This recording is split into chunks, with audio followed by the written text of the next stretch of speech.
Let's begin with history. I'm going to mix it up a little. We'll end with science, but we'll start with history. And as the beginning said, I'm going to talk about gaudy religions. That means religions with gods in them. They all fall in the same way, and I'm going to focus mostly on the Western tradition, but you might start to see how these arguments will apply to even things like Hinduism and so on. Okay, so let's start with the grand picture of history, right? Imagine religions as species of animals, and you put animals in a big family tree, essentially, right, of how they started at one original species and that radiated out into various others, into branches and leaves and whatnot. Now think of religions in a similar way. The earliest religions date at least to 40,000 BC. Now, actually, we have evidence that goes even further back than that. But by 40,000 BC, we have shamanistic cave paintings and other things like ritual burials and things like that indicate that there was some sort of religion going on. 40,000 years BC, think about that. Now, the first priesthoods, we're looking at 10,000 BC when we have cities, or cities and villages and things where we have actual priesthoods established. So we've got 30,000 years where humans are walking around with religions and having religious beliefs before they even get priesthoods. But then finally they get priesthoods. It's still 8,000 years before Yahweh comes along and says, oh, hey, by the way, I am the one true God. And you see, of course, he does this in one tiny little place. I mean, he doesn't mention the fact that he exists to anyone but one tiny tribe of goat herders in one little place. And for another 1,000 years, even after that, he neglects to ever mention this Jesus character, right? So when you look at history, this Yahweh religion, this Yahweh-based religion, even Christianity, just looks like one among many. It makes no sense from the perspective of a cosmic deity who would, of course, been revealing the gospel from, year 40,000 BC. And all cultures, all history would show that this same God was sending the same messages to people in every culture and everywhere from as far back as we have any kind of evidence of religion. Even our written records go back to about 2000 BC, and yet there's no evidence of this having occurred. So history, just in the big picture, already refutes all religions, right? If there was any God-based religion, God would consistently be talking to people with the same message, the same belief system. But that's not what we see. What we see looks pretty much like human invention. Humans are making stuff up according to their local culture and happenstance of history. Now we skip up to look at Judaism. So we're going to start with Judaism because that's the first of the Western religions that's still around and has influenced the other major two. Now, in between 539 and 332 BC, Persia conquered Judea. Now, I want to point out, of course, that those of you who know geography, you can try to find Judea on there, the Palestine, the Holy Land, quote unquote. It barely shows up. I mean, it's basically almost just a piece of a red line of the border there. And compare that, of course, to the Persian Empire. Looks like the Persians had better gods, apparently. But the significance of that is that, now the Persians, of course, that means Iranian. The modern-day country of Iran is the center of the Persian culture. It's where everything Persian came from. Zoroastrianism was the main Persian state religion of the time. When they conquered the Jews and hauled them off into slavery or into exile into other Persian cities, the Jews were much mixed up with and seeing basically the god system of this incredibly, enormously powerful empire that easily conquered them. And they said, well, they can't have a better God than we do, so we better get some of these cool God attributes pretty quick. And so they borrowed a lot of the ideas that the Zoroastrians had and added them to their religion. These are attributes of Judaism that did not exist before the exile. You won't find them in the Old Testament writings that were written before the Persian conquest. But afterwards, then you start to see it happening all throughout. This idea, first of all, of a war of a good God versus an evil God, of light versus dark, that was a Zoroastrian idea. The Jews did not have that. Before the Persian conquest, Satan was actually one of the right-hand men of God and was doing the will of God. So when Satan goes down to cause evil, he was doing it on orders from God. He's not an adversary in the sense of the enemy of God. But after that, of course, Second Temple Judaism started to acquire this idea of Satan as a rebel who took a legion of angels, rebelled against God, and was cast out of heaven, and now is responsible for all evil, and now all death in the world and so forth is this big struggle between the good God and the evil God, God and Satan and so on, which the Christians picked up. But that comes from Iran. That's a Persian idea. The idea that the world will end, that was not a part of Judaism before this conquest. The idea that God's justice would be realized in one great apocalyptic cataclysm, that was a Zoroastrian belief. That came from Persia. The Jews liked that idea. They adopted it. And of course, they turned everything around so that it would be the Persians that God would melt and not the other way around. But the idea comes from the Iranian conquerors. The idea that this world would end by a river of fire being sent by God that will flow over the universe and burn everything up except the righteous, That's Zoroastrian, the idea of the great apocalyptic burning. A new, better world that will be created in its place, the future heavenly paradise kind of thing. That comes from Zoroastrianism. That wasn't originally a Jewish belief. And the idea then, the most crucially, that all the good people will be resurrected by God to live in that new world happily ever after. This idea of an eternal paradise life was not a part of Judaism before. When you died, you just died and stayed dead, basically. You were kind of like a vague spirit in the earth. They didn't have an idea of an eternal paradise or an eternal afterlife, but the Jews picked that up from the Zoroastrians, and it became a fundamental requirement of Judaism. Now, when you look at the Talmud, one of the requirements of being a Jew is affirming that you'll be resurrected. Everyone else is explicitly declared a heretic in the Talmud. And yet, that wasn't a Jewish belief. That was an Iranian belief picked up from the Persian cult of Zoroastrianism. So when you look at this, you realize that this is just man-made religion, right? This is not a single God who thought of all this stuff at the origin point of Judaism. There was no, you look at when God's communicating with Abraham in the Bible, he doesn't say, oh, by the way, the world is going to end at a certain time. I'm going to resurrect everybody. I'm going to burn everything. And there's this awful guy named Satan, and you need to watch out for him. That's not there, right? So all of that stuff gets added on later, and it's borrowed from a human-created religion of Zoroastrianism.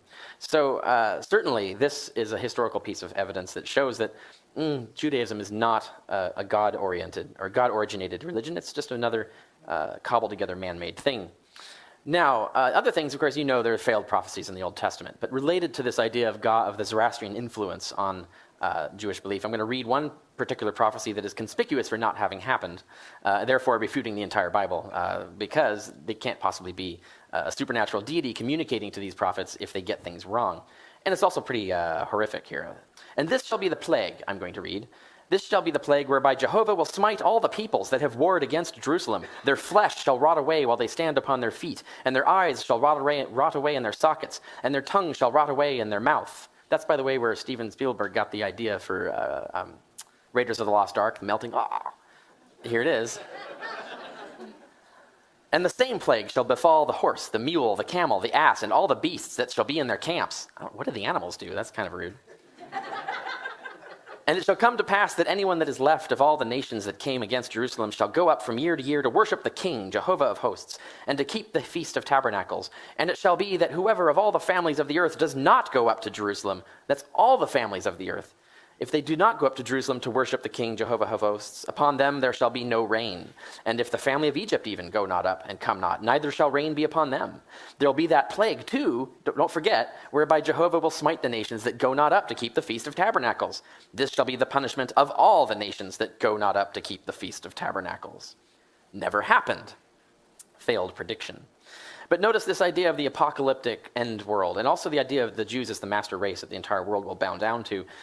They kept getting conquered instead by other nations like the Persians, the Greeks, and then the Romans. So consistently, history turned out exactly the opposite the way that God told them it would. And this, we see, even is connected to aspects of, oh, that's a shame. This is not coming through correctly. Well, I can't read the passage. The passage is hidden back behind there, and this isn't playing. Oh, I wonder if I can make it play. Let's see if this, no, I don't want to try it yet. So the passage that's behind there is a passage about how God's going to burn everything up, and there's a funny funny line in it in Malachi 4:1-3. Those who have mobile devices can look this up. And what he says there is that the Jews who are faithful of Jehovah will be able to gamble as calves of the stall upon the ashes of the burned up victims and step upon the skulls of their enemies. And let's see if this happens. But this is supposed to be an animated GIF from the Terminator, which is supposed to evoke. Let's see if it works. No, it doesn't work. Okay, so unfortunately, you lose the video effect. But the joke was that I've seen this before. Oh, right, yeah. So that's Judaism. And you could go on and on about that, but the point is it's very easy to look at historical facts and show that it's a man-made religion. It doesn't have a pipeline to God, so it's not a divine thing. And so what they're saying about God is probably not true. But let's look at Christianity. Christianity originated as a Jewish sect, and what they did is the original Christians, is they took Judaism and they took this other fashion going on all around them and combined them to create a new version of Judaism, a sort of super Judaism. But notably, they did the exact same thing the Jews did when they were conquered by the Persians. They adopted all of these Zoroastrian ideas and made their religion different by incorporating this foreign culture that had conquered them. Well, this is exactly what the Christians then did, which is to say exactly what the Jews did again. By creating Christianity, is they borrowed all of these ideas of these popular religions around them held by their conquerors, the Greeks and then the Romans, and created a new religion. And some of the gods that their new god or their revised sub-god would be based on, the son of God, right, is all of these sons of God, except the one on the end is a daughter of God. Osiris, Adonis, Romulus, Zalmoxis, and Inanna are just the ones that we know for sure had resurrection cults prior to Christianity. There are many other similar gods that could be put into this category, but they're harder to date. Inanna, on the end, by the way, we have stone tablets dating back to 1700 BC, in which she descends to the lower world, into what we would call hell, is stripped naked, put on trial in a kangaroo court, is stricken dead by a death spell, and then nailed up, basically crucified. And then her minions come down and feed her the food of water and life 3 days later, and she's resurrected from the dead and ascends to glory. Sounds like a similar tale we've heard before, right? But it gets repeated again and again and again in all these other gods, each time transformed. All of these stories of all of these gods are completely different from each other, but have the same similar structure behind them. And the ones that Christians would most be aware of are Romulus, for example. Roman state god, his death and resurrection was celebrated in annual passion plays, actually called passion plays. They were actually acted out, the death and resurrection of Romulus every year. It was a Roman state religion. Osiris, Egyptian god, those baptized, yes, baptized, into his death and resurrection are saved in the afterlife. Sound familiar? Zalmoxis is a Thracian, possibly Celtic god. His death and resurrection assures followers of eternal life as well. Zalmoxis was in Herodotus. Their cult is described in Herodotus, and Herodotus was one of the main school texts that would be used to teach how to write for advanced writers who are writing at the level of the writers we see in the New Testament, who are writing in Greek, which means we can be absolutely certain that the authors of the Gospels read Herodotus, because everybody read Herodotus if you learned how to write Greek that well. And therefore they would know about Zalmoxis. It would not be a coincidence. And of course, Egypt is right next to it, the Holy Land, quote unquote. Therefore, Osiris would be well known to them. And of course, they were conquered by the Romans, so they would be familiar with Roman ceremonies as well. But I want to caution, some of the gods that you hear on the internet and so forth as being dying and rising gods were not, in fact. Mithras is one of the common ones that you'll hear about. He's not a dying and rising god, but he does undergo a passion. There is a passion of Mithras in which he undergoes some sort of suffering or struggle through which he acquires victory over death, which he then shares with his followers who are baptized in his name. So there is the similarity is still there, it's just structured differently. Incidentally, all the Gospels of Mithras were destroyed, not preserved. The only closest thing we have hints and quotations and suggestions and descriptions in various places in various texts, but no complete gospel. And this is the only one we have. It's actually the picture Bible version. This is a comic book, essentially, of the story of Mithras from beginning to end, with the central event in the middle. But the thing is this is like having a picture Bible without having the text of the Bible. So we don't actually know what's going on in each scene because we don't have the description. But nevertheless, we can kind of make certain inferences of what was going on through it. But this is the closest we get to the Gospel of Mithras, is this stone comic book, in a sense. But what all these gods do have in common, including Mithras and the other ones, they are all savior gods. They are all the son of God or daughter of God. Some of them are women. They all undergo a passion. They're using the exact same Greek word, by the way, which means suffering or struggle in that time. They all obtained victory over death, which they share with their followers. They all do this with some form of baptism or communion, or both. And they all predate Christianity. So what we're looking at here is just like the Zoroastrian scenario. This whole structural idea was borrowed and then added onto Judaism. And what you do when you take these elements and add them onto Judaism is what you get is Christianity, right? So once again, we see a man-made thing. And it wasn't a case where, like to Abraham, God revealed in the Old Testament that there's going to be this Jesus figure and he's going to, if you have faith in him, you're going to be resurrected and all of this stuff. This stuff doesn't appear until, coincidentally, when the Jews are conquered by a nation that has religions that have these elements. So it looks like man-made, not divinely made. So Christianity is just like Judaism, borrowed from other religions. Let's talk about evil. So I'm going to move on into a different period of history. It's another broad scope of history. Let's look at it that way. But we'll start with Epicurus, so given this famous line. Is God willing to stop evil but unable? Then he is not powerful. Is he able but unwilling? Then he is not good. Is he both able and willing? Then how can there be evil? Is he neither able nor willing? Then why call him God? That was Epicurus, and as this meme says, atheists winning the argument since 300 BC. There's never really been a good answer to this. But we'll give one example, slavery. This photograph, I don't know if you've seen this before, it's quite famous. This was taken after the Civil War when slaves were freed in America, and this fellow wanted his wounds to be photographed and preserved for memory and disseminated so that people would see the incredible cruelty that American slavery involved. And these are Bible-thumping people, right? These are people who think the Bible is the shit. They did this to him. And this is appalling. How could any god stand by and watch this happening, much less watch it happening being done in his name with people citing his book, worshiping him, his actual worshipers, his actual followers, without saying a word? It's unbelievable. So what is the probability that a benevolent God would have a valid excuse not to say one heavenly word to his devoted believers about this ever in the whole of history, even worse in the time of American slavery? And what evidence do you have supporting that probability? If you're going to make up some excuse, how likely is it, and what are you estimating? What are you basing that estimate on? Those are the questions you would ask. But in reality, from our background knowledge of benevolent beings, because we know lots of benevolent beings, they're called humans. These humans who happen to be nice people, they're among the nice humans anyway, nice humans with the power to speak unharmed, who don't have to fear anything. I mean, if you're God, you're like Superman, you're invincible. You can't have your head cut off, you can't be shot, can't be burned. There isn't anything they can do to punish you. You can't have your job taken away, whatever it is.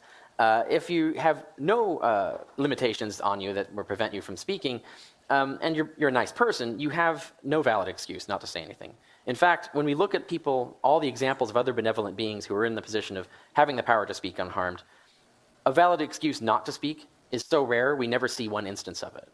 And the word rare, by the way, means very infrequent, which happens to mean very improbable. And in fact, it's got to be at least millions to one against, because we know millions of benevolent people who are in this position who are vocally saying, condemning this kind of thing. If God is not doing it, then whatever excuse he has to be rarer than millions to one against. So that's one way to look at it. And of course, you know many other ways to design that argument in terms of pointing out that the excuses just don't hold up. All they do is make their theory more improbable rather than saving it. But I'm going to turn something around altogether. You've probably heard the philosophical moral argument, right? The morals only come from God. People believe there are morals, therefore God must exist, because where else would morals come from? Well, let's look at history. History actually refutes this. Let's treat atheism and theism as two different theories here. Atheism, as a theory, predicts that moral rules will only come from human beings, they will begin deeply flawed, and will be improved by experiment over thousands of years. Note, that is exactly what we observe. Slavery is just one example of many things where the moral rules were created by humans, they were deeply flawed, completely fucked up, one would say, and were improved gradually, very painfully, slowly by experiment over thousands of years. Therefore, atheism is vindicated by the historical record. Theism, as a theory, however, predicts a universe directly governed morally right from the start. In other words, the correct moral laws are disseminated immediately from the beginning. It would have been 40,000 BC, not 800 BC. But we would also possibly see the universe actually designed to be moral. We would have justice laws, stewardship of the world, enacting justice and mercy on God through God. We see none of these things. All of the things you would expect from a moral engineer are not there. But we observe no such laws built into the universe, no stewards or law enforcers but us, ever. So the theistic theory is completely refuted. Its predictions for history do not come true. It's falsified by history itself. Whereas the predictions of atheism are completely verified. So the moral argument goes the other way around. So that's for morals. Now I'm going to talk about things, whether they're moral or not, but they still involve moral concern. Yeah, what ought you do after you wipe your butt? You wash your hands, right? Okay. Everybody knows this, except Jesus, by the way. In Mark 7, Jesus comments on the Jewish tradition at the time of washing your hands and washing your utensils before you use them for meals and washing your hands before you eat. And Jesus says, this is a human tradition. It's not in the Torah. God did not command it. Therefore, you don't have to do it. You do not have to follow this rule. He says that things that go into your mouth can't harm you. Only things that come out of your mouth are evil. And meaning words, of course, but and blasphemies. But the point being is that he clearly did not know about germs, right? This was the best teaching moment in the history of the human race, where if you're a divine being, the one thing you know, if you stumbled across a TARDIS and were able to teleport, in time back to here, and people mistook you for a god and were listening to you, what was one of the first things you'd tell them about is germs, right? Because there's millions of people, kids, women, men, are dying and suffering in horrible ways because they don't know about germs. And simple things, simple hygiene, just cleaning your hands could save countless lives. And you have this guy, Jesus, who's portrayed as going around randomly healing this or that individual isolated person, but doesn't do anything like cholera, done, gone. If it was a god, you could eliminate cholera as easily as laying on hands on the earth, right? Just no more cholera, done. That would be how a god would do it. He wouldn't walk around town like a Benny Hinn clone trying to do faith healing acts. But the key thing here is that if Jesus was God or had any pipeline to God, surely he would know about germs and would teach and say, by the way, that is a tradition of men, but it's a really good one. It'll save lots of lives. In fact, you should do this more. And you should sterilize your instruments if you're going to engage in surgery. There's all kinds of things that you should know about. And by the way, water should be potable. You should make sure it doesn't have germs in it and so on and so forth. And clean your hands after you wipe your butt. But instead, Jesus seems to act like diseases are caused by demons inhabiting a person. In other words, he acts like the same primitive mindset of the time. So here we have conclusive evidence just in the Gospels themselves. Even if you treat them as literal books, Jesus is not God, because God would know about germs. So clearly God has not been talking to anyone. For all of these, this is just examples after example after example. There are many more, one could go on. So history proves God's not been talking. Islam's no different. I'll briefly just say that the Quran also fails to mention germs, incidentally. So when the angel Gabriel was rambling on and on and on with these surahs to Muhammad, you'd think by the end Muhammad would be pissed off that Gabriel didn't at any time mention germs. That would have been really helpful information. By the way, also so would the printing press and a few other things. The Quran also endorses slavery, including sex slavery, which of course the Old Testament also does. And therefore the angel Gabriel thought slavery was really cool. Keep up with that. Like Judaism, God's promise of prosperity and superiority over all nations was also refuted by the opposite. Almost all Islamic nations are failed states or economic disasters compared to much of the quote-unquote infidel West, which has all the power and wealth. Now, that doesn't indicate that we're morally better than them, but it does indicate that if we're going to talk about God's helping us out, it looks like our God's doing a better job than theirs. But I want to point out that all of these religions are the same religion. In fact, Christianity and Islam are just Jewish sects. They're all just different sects of the same one religion. They're all resurrection cults because they all teach basically the same thing and just differ on the details.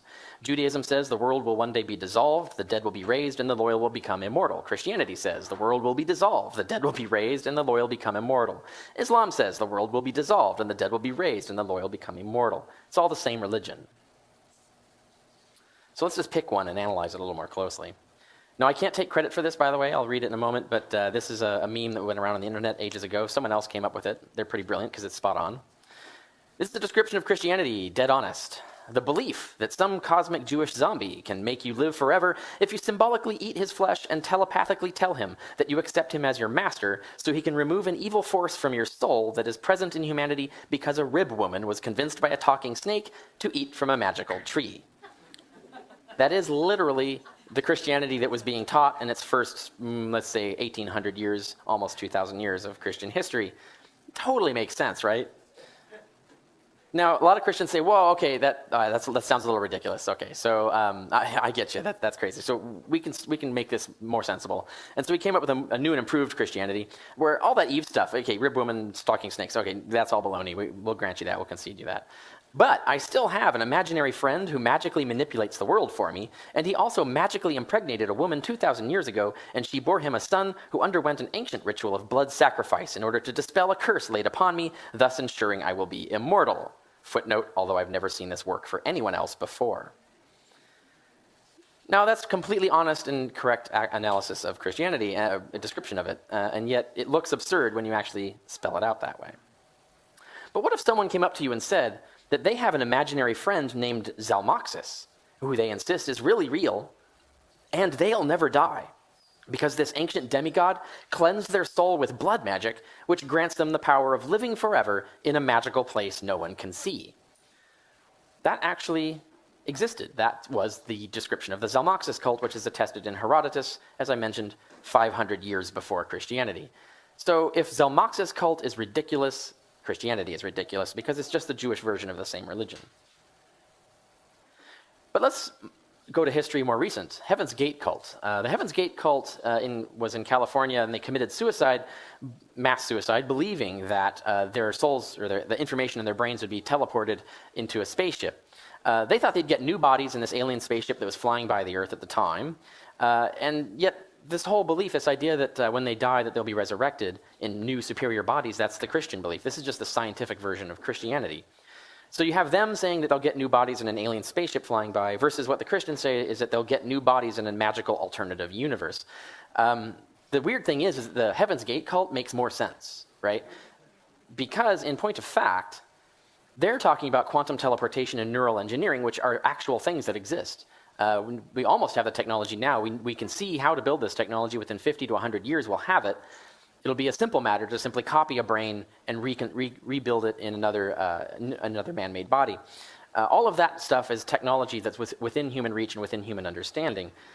So their idea actually made sense. There really could have been a flying saucer flying by, and if there was, and that those aliens probably could have scanned their brains and reproduced them in new, superior synthetic bodies on the ship. It's entirely possible. But compare this with what the Christians are saying. The Christians are saying not that. They're saying that God needs blood to fix the universe, but only his own had enough magical power to do it, so he gave himself a body and then killed it. Now, when you look at it like this, Christians are talking about voodoo and magic and stuff. They're not talking about anything that even has plausibility. The Heaven's Gate cult is actually more believable than Christianity. So if the Heaven's Gate cult is absurd, Christianity is absurd. So, okay, that all looks bad. But the usual thing is, can't we fix the plot holes with elaborate explanations? And I've misspelled explanations, I see here. Excanations? I was hoping there'd be a joke in there somewhere, but there really isn't. Can't we make excuses? But the thing is, if we have to make excuses, regardless of what they are, and our excuses have no evidence for them, in other words, and they don't, because that's why we're making them up, right, on the spot, and those excuses are very improbable, and they typically are, like having an excuse not to mention to your own devoted believers for thousands of years that they shouldn't be keeping slaves. If your excuses are very improbable, then your theory is very improbable. If you have to use an improbable excuse to tack that onto your theory, the improbability of that excuse then attaches to the theory, right? So the theory becomes as improbable as your excuse, or actually more improbable, because if you have multiple excuses, those improbabilities multiply, right? And those of you who know how to do basic probability math, basic multiplying of probabilities, you'll notice that this probability gets smaller, smaller, smaller exponentially. And the fact still is that God has never communicated any essential scientific knowledge, ever. No germ theory of disease is in the Quran, in the Old Testament, or the New Testament, for example, nor anything else that's significant like that. God has also never communicated any essential moral knowledge. For example, he completely dropped the ball on slavery. God has never even communicated any consistent religious knowledge of any kind, despite claims going on for 40,000 years, all these different religions, no consistency whatsoever. So these facts remain, no matter what excuses you make for them. And these three facts are exactly what you'd expect if there are no gods, but they're not at all what you expect if there are gods. Okay, so maybe we can grant that. What if God is a total douchebag then, right? Can't there be one of those? At least then, maybe, yeah, he doesn't care about germs or slaves. Maybe, yeah, he's totally pro-slavery. He wants us to die of diseases. He's a total awful asshole. Okay, but he could still exist, right? So you really haven't refuted God yet. So there's really two possible kinds of douchebag gods. The one is natural beings, which are aliens, computers, and things like that. We could be living in the Matrix right now, and the douchebag gods could be our AI agents or whatever. But we're going to rule that out because that requires positing two improbable universes to explain one of them. So that leaves us with the other kind of douchebag god, which is the supernatural being, the being that has irreducibly mental powers, a sort of a brainless, bodiless, ghost mind that can just will things into existence. There are two hypotheses then left. The God hypothesis, which is that the universe was designed, by a ghost even, to produce life. The Godless hypothesis, that the universe was not designed to produce life. And the first thing you look at is when you compare these two hypotheses is that we've done this comparison before, again and again and again. The explanation of lightning, the explanation of disease. Jesus thought it was demons. It actually turned out to be germs. And on and on and on. We have constant millions and millions of examples of where supernatural explanations were proffered and they turned out to be false, and natural explanations turned out to be true instead. Now, when you have a horse that wins every single one of a million races, and you have another horse that loses every single one of a million races, and they're about to go head-to-head in another race, which horse do you bet on? It's kind of a no-brainer conclusion, right? So even from the start, before I even continue, I could fold this and walk off stage and I'd be done, right? There's no probable basis for believing in any gods, even douchebag gods. But I'm going to go on because it's funny. Now, unfortunately, my animations aren't working, so I'll talk you through this slide. This is the history of life, right? So we've got 2.4 billion years. Life began, and then there were about 2.4 billion years after that, where life was just sitting around evolving as single-celled life. Now, in actual fact, single-celled life is over 6 times more evolved than plants and animals just by time alone, right? Animals have only been around about 0.6 billion years, in other words, 600 million years, whereas single-celled life has been around 3.7 billion years, so about 6 times more.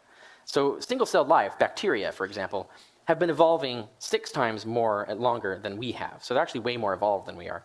But in fact, the rate of evolution for single-celled life is actually 500,000 times faster than for multi-celled life like animals, which means that single-celled life is actually many billions of times more evolved than your hand, for example. So single-celled life is badass. Now, that makes a lot of sense in terms of evolutionary theory, but it makes no sense in terms of God. God really likes bacteria. I mean, he spent most of his time working on those suckers, but very little of his time working on us. So what was God doing for the 2.4 billion years fiddling around? And he's got all these single-celled organisms. He doesn't know what to do with them. He can't even figure out that maybe they could work together to do something. And then eventually he comes up with the idea that, you know what, maybe they could congregate together and make more complex entities, like algae. Algae, that's clever. So he creates things like algae where multiple cells can cooperate, but he's still sticking around with those for 1 billion years before he realizes, oh, you know what, maybe I should have these cells differentiate their function so that we can have a more complex animal. Yeah, why didn't I think about that 3.4 billion years ago?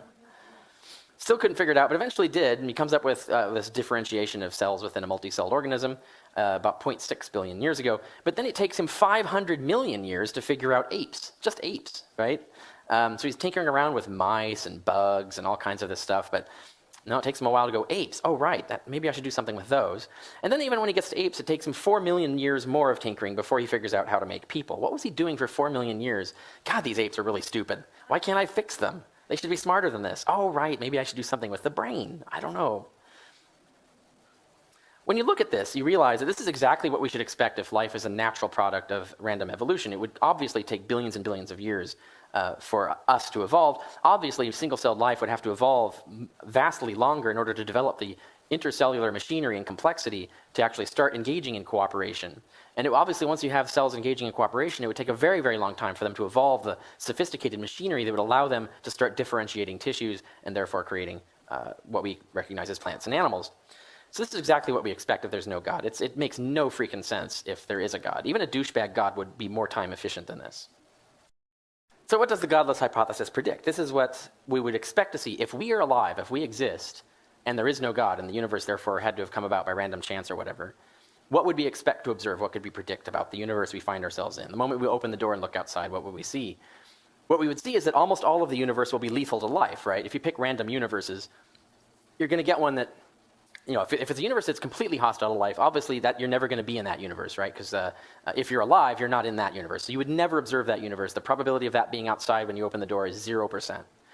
But if the universe is randomly picked from among all the possible universes that could just by chance maybe produce life, then what you're going to see outside that door, if it's not been intelligently designed, is a universe that's almost entirely lethal to life, but life is just a very small, very rare occasional outproduct of it. Now, because we know, in this case, if life is not engineered, if it's not intelligently designed, it has to be an extremely improbable chemical accident. The right chemistry has to come together just the right way. So we know that's a cat. We have to concede that. That's true. If there's no God designing things, there's no designer, that's the only way life could come about. But we also know from probability theory that extremely improbable events almost always occur only in vast spaces and timescales. In other words, if an event is 1 billion to 1 against, but you have 1 billion events, right? So the odds of you having one of those events is actually quite high. So what you would expect to see outside that door is a really enormous number of failed attempts to create life and just one or a few random successes, because that's what you would normally appear to see if there's no design. But that's what we notice, right? This is what we look at. When we look outside that door, what we see is a universe that trudged along for 10 billion years before life began on Earth. We see there are trillions of galaxies, with billions of stars each, and many planets and moons on average per star. And that's just the part of the universe we can see, by the way. The universe is actually predicted to be many times larger than even the part we can see, so that trillions is probably a low estimate, a very low estimate of galaxies. And we notice that single-celled life, like I pointed out, evolved for 2 billion years before multicellular life arose from it. All of these things that we expect to see if life is a product of random chance and not a product of design. We could have predicted that without even knowing it before we looked outside the door. But it gets worse than that. When you look at the universe and map and catalog what's in it, 99.99999% of the universe is a lethal radiation-filled vacuum. Think about that. That's almost the entirety of the universe. It's just a tiny, tiny, tiny little bit that is not a lethal radiation-filled vacuum. So God really, really likes lethal radiation-filled vacuums if he's the designer. But it gets worse than that, because once you erase all of that and let's just focus on the stuff. Okay, there's very little stuff. It's almost all deadly space. But what's left, let's look at that. We just look at the material. 99.999999% of all the material in the universe composes stars and black holes on which nothing can live, right? Think about that. Like, most of the matter in the universe is dedicated to these gigantic things called stars and black holes that are vastly huger than planets. All that mass, and they are exactly the one place where life is not going to be found. They're incredibly lethal and hostile to life. You can't live there. And then, okay, so set aside all of that and just look at the tiny little crumbs that remain. 99.99999% of all the other material in the universe, space dust, asteroids, planets, moons, is barren of life or inhospitable to life. That's an extremely bizarre thing to observe for an intelligently designed universe that's supposed to be custom built to make life, right? This is actually the opposite of what we would expect then. But this is exactly what we'd expect to see the moment you open the door if there is no God, because the only universe we could be in is one like this. Or at least the probability is extremely high. That's what we'd see. And I want you to think about this in terms of scale. Imagine this house that I've got up here. Now imagine this house contains the entire universe that we know about, the entire known universe. The amount of volume in this house that would be hospitable to life, the rest of it is completely entirely lethal to life. The amount of volume that would be hospitable to life would be smaller than a single proton. Not smaller than a bacterium, even smaller than the proton in an atom in a bacterium. If you walked into that house, you see that it's almost entirely lethal to life, and you couldn't even find the one proton that life was living on in there. Would you conclude that the house was designed to create life or designed to be hospitable to life? No, you'd conclude the opposite. Now, it's worth pointing out that Aristotle actually thought the universe was much more conducive to life than this, and he described it a complete cosmos. In going all the way to the stars, it was completely inhabited and completely inhabitable. Aristotle's universe was 10 to the power of 30 times more hospitable to life than ours is, which means Aristotle is a vastly better engineer of universes than God would be, apparently. I think even a douchebag God could outdo Aristotle, but evidently not. So the results. We cannot predict any distinct features of this universe on the God hypothesis. Almost all the distinct features of it are unexpected. To the contrary, the God hypothesis predicts very different observations should be made, but we can successfully predict numerous very weird features of this universe, its vast size and its incredible lethality and all of that, on the godless hypothesis. In fact, the probability that the universe would look like this, the way I've described it, is 100% expected. It's exactly the universe we should expect to see the moment we look out the door. Now, so then what they'll come up with is, well, but fine-tuning is so improbable, and the universe requires fine-tuning. The problem is that their God requires more fine-tuning. In fact, they're proposing, first of all, they're proposing something we have no evidence of, a brainless mind, a mind without a body. We have no evidence that that's even a possible thing. So they're already off the rails from the start. But even if we grant them that, what they're proposing is that there is a mind that just happens to exist for no reason, that is at least as complex as a human mind, because it has to be at least as intelligent as a human and have at least as much knowledge as a human. In reality, of course, their God, they're imagining, is vastly greater than that and therefore vastly more complex. But if you're going to pick random soulless or random bodiless minds out of a grab bag of all logically possible bodiless minds, and you want to get something that's human intelligent or better, you're going to have to get information specificity equivalent to human or better. In fact, information specificity, the complexity of human intelligence, is in the vicinity of 10 to the power of 5 billion. So think about that, 10 to the power of 5 billion. That's extraordinarily unlikely. In other words, the attributes required for a creator are extraordinarily improbable attributes to have.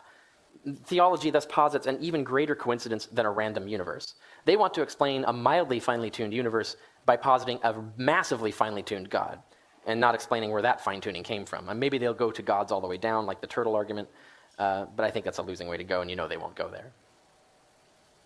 So here's the summary. No moral God is likely to exist on present evidence, quite clearly. Only very improbable excuses can rescue God from that. No supernatural causes or communications have ever been discovered, but millions of natural ones have. Excuses make no difference to the resulting probability. And the universe is contrary to predictions of any likely God hypothesis. Only improbable excuses make it fit. And the universe is exactly what is predicted by the godless hypothesis. Even really weird predictions come true. And that's the state of things, and that's where we get from science and history. So we could write Ulan Khulufid's book long before he actually is supposed to have written it, according to Douglas Adams. And I could say, well, that about wraps it up for God.